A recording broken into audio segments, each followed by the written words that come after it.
Anthony, when are the national lenders going to get back into this market? And I'll tell you what, to be fair, I mean, Wells Fargo, as you know, has created right.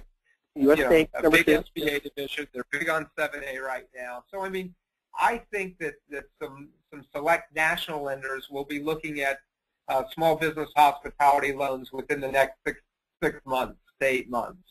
What's interesting, and I guess, Reggie, it's going back to your question, small banks have really been hit hard, obviously, with regulators and ratios and bucketing, as you're saying, Bob. And I tell you, it's been very, very difficult for them just because of the loan size limits that they have.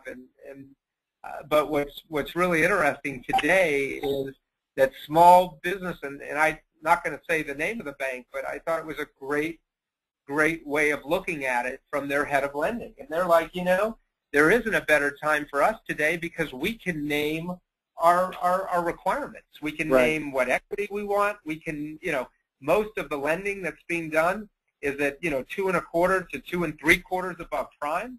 We, from a guarantee standpoint, we're, having smaller partners now guaranteeing their pro rata shares.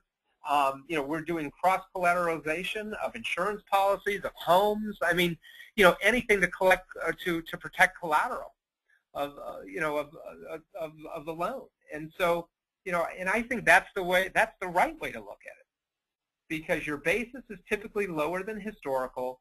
Again, with the understanding that you have a good sponsor that has great credit, you can really, really name the requirements today.